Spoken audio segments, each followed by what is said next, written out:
character recognition technology. Students from Temasek Polytechnic came up with the app through a collaboration with Singapore Association of the Visually Handicapped. It took the students about 8 months to create the program, which they say was not easy. We didn't learn all this application and all this program before in our past 2 years, and all the knowledge that we gain is all self-learned during our final year project period. Another application helps the visually impaired read texts. Just take a picture, and the application captures the text and reads it back to the user. For the partially visually impaired, all they need to do is change the color on the screen to enable them to read the text. The students said they settled on the iPhone because it was accessible.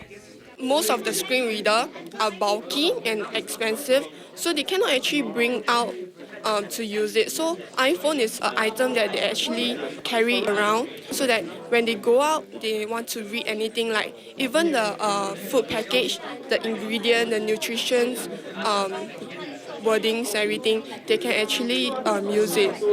Those who've tried the app said it was user-friendly. In the past, we had to buy a third-party software that is almost the price of the phone. Now for the iPhone, it's built-in, so we don't have to pay any extra. It makes us feel like we are normal, just like anyone else. The students hope to release their creations on Apple's application store soon. That's all we've got on Singapore Tonight. Do stay tuned for That's IT Uploaded and Timothy Go with more on what's ahead. That's IT Uploaded is coming up, and tonight we're going to have a look at the new iPad. Is it time for an upgrade? Tech news next. When creative minds meet, they talk about the recipe for success and the art of culinary creation. Key, it's ingredients. I was trained in France and I'm back to showcase Singapore to the world. Meet two top chefs as Australia's Tetsuya Wakuda speaks with Singapore's Justin Quek. On Signature, Monday at 9:30 p.m, exclusively on Channel News Asia. Restaurant business is one of the toughest.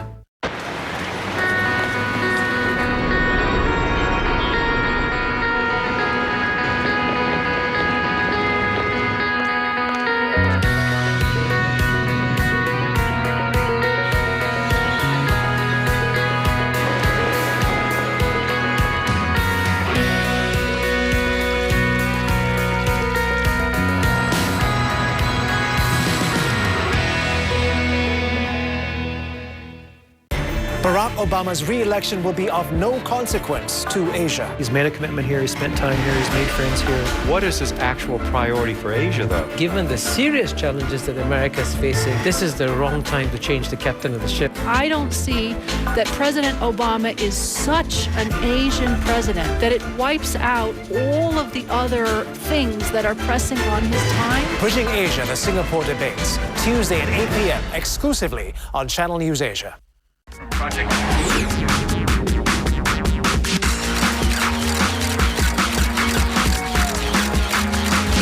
That's IT Uploaded.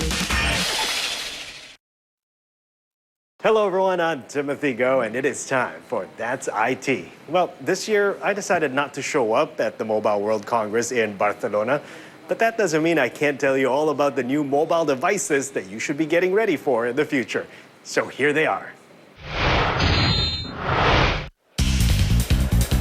Let's begin with the mind-boggling. Nokia surprised many with the 808 PureView because it is by far the only smartphone with a 41 megapixel camera. Yep, 41, as in 4-1. So is it a camera or a smartphone? You decide. Nokia says at full resolution, images can be blown up without a loss in clarity. This is how the technology stacks up. The 808 PureView has a 4-inch screen with a 64 by 360 resolution, along with 512 megabytes of RAM and a 1.3 gigahertz single-core processor. The Symbian-powered handset is likely to be the first of many Nokia phones to feature the high-definition Carl Zeiss lens. And from Samsung, a Galaxy smartphone that does not only take photos and videos, but it can also be used as a video projector. The built-in app can beam video images and even games on most surfaces. It's obviously our biggest show ever. We're really excited. I think there are a number of key themes that you'll see at the show. So new devices, of course, quad-core phones and tablets will be exciting. We'll see a lot of NFC, so using mobile to pay, to open doors, that kind of technology. It was all about tablets and the rise of the Chinese mobile phone maker at this year's Mobile World Congress. Brands like Huawei and ZTE look set to grab global smartphone market share, fueled in part by their competitive pricing. But are they good enough? They have an expectation that they can sell like-for-like products some 15 or 20% cheaper than rivals, and it's a really daunting prospect for incumbents who are getting squeezed more and more in this smartphone race. Though they may be cheaper than the big names like Nokia, Motorola, Samsung, and Sony Ericsson, the specs on these devices aren't too shabby at all. Take the top-of-the-range Huawei smartphone, for example. It comes with a quad-core chip, making it the fastest smartphone in the market. Tablets continue to be the rage at this year's Mobile World Congress. Brands like Samsung, Motorola, Asus, and Verizon are proudly showing off their shiny new slates. Google's latest ice cream sandwich OS will be powering most of these new devices. And here's a feature we'd like to see on all our smartphones. Say goodbye to death by water, rain, or even toilet bowl accidents. Panasonic and Fujitsu showed off their range of waterproof and dustproof smartphones and tablets at the MWC. But I wouldn't suggest you go diving with them. Not just yet.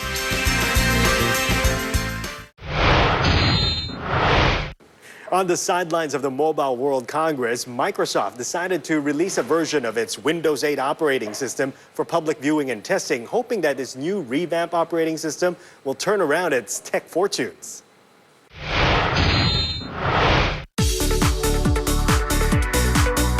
Microsoft is confident this is going to be a generational change in the Windows operating system. For starters, Windows 8 doesn't have the traditional Start menu. Instead, applications are spread across a mosaic of tiles which can be moved around the screen. It's a design called the Metro. And for the first time, the new OS will work on both computers and tablets. So you can operate by keyboard, mouse, or by touch. The thing that's going to make it very different from Android tablets and from iPads, for example, is that Windows 8 is going to be a no-compromise solution. It's essentially going to be an operating system that is best in breed for tablets and best in breed for PC as well, so for productivity. Windows 8 also includes access to an app store and cloud storage for those who want to move content across several devices. Smooth user interface seems to be that they understood what they did wrong in previous versions of the operating system, and this is really designed as a consumer-based tablet experience to compete directly against what Android and Apple are doing. Microsoft says this is its most ambitious operating system to date. It is putting the finishing touches now, and Windows 8 is expected to debut around October. And of course, we can't end this week's episode without taking a look at the new iPad. Yep, that's the name Apple decided to give the third generation iPad. So what's so new about it? When you turn on that new iPad, you are going to see graphics, text, icons sharper than you can imagine. They're just beautiful. Apple's third generation iPad comes with an enhanced Retina display with 2048 by 1536 pixel resolution, which gives you fabulous picture, video, and graphics quality. The dual-core A5X processor, coupled with 4G LTE capability, promise high performance at a much faster connection speed. The camera also sees dramatic improvements. The new iPad now comes with a 5-megapixel iSight camera with face detection, video recording in HD, and video stabilization. As for the lack of a new name, well, Apple told the Wall Street Journal it is breaking away from the convention because it doesn't want to be predictable. What do you think?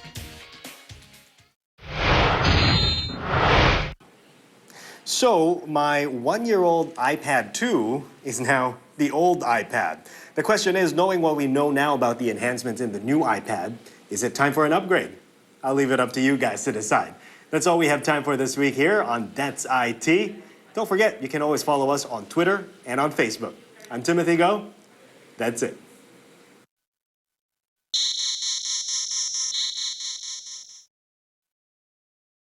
Faces, each one distinct and different. They tell a story of who we are, where we've come from, where we've been. Every line, a milestone in that journey called life. In a continent of 4 billion, one news bulletin unveils the many faces of Asia, its nuances and perspectives. Understand Asia. It is, after all, our story. Primetime Asia, weeknights at 7 p.m., only on Channel News Asia. As Southeast Asian nations find different ways to compete, a new development paradigm has emerged within the region, where creativity and innovation have become the catalyst for economic growth. The future opportunity for creative industry is too big. Many fields of economic use the creative industry to improve their business. The creative economy, Asia's next phase of growth, on The Next Asian Miracle, Wednesday, 8:30 p.m. on Channel News Asia. A sold-out crowd gathered for Gearing Up for Your Dragon Baby, a health seminar on pregnancy, birth and baby care.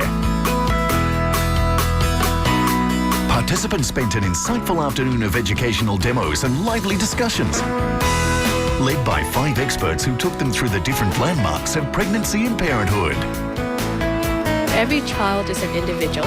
You must get to know the child well so that you can respond to the individual needs and the individual temperaments. When you read as one aspect of knowledge, but when you hear from the doctors themselves, it broadens your perspective a little bit more. Prepares me so that I won't be like in a shock when I experience this. Makes fatherhood a little bit easier in that sense. I think today's forum answered a few of the questions that I had in my mind. Brought to you by Gleneagles Hospital. Supported by our partner. Organised by Channel News Asia.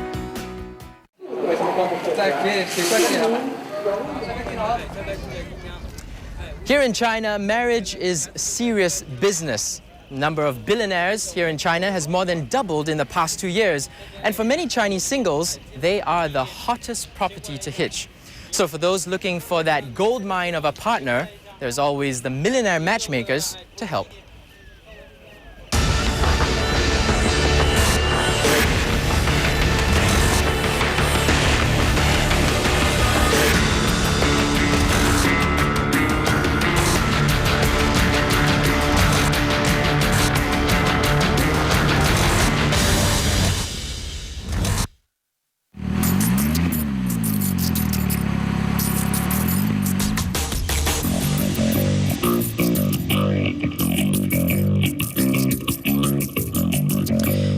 He might not be a Forbes top 50, but millionaire Yang Ziyu can definitely be considered an eligible bachelor in Shanghai. Or so it seems. 6 months ago, this second-generation multi-millionaire, or locally known as Fu Dai, paid $31,000 to a high-end matchmaking agency. He wanted them to find him a wife. He has since gone for some 10 arranged dates, but none of the girls shortlisted has met his expectations yet.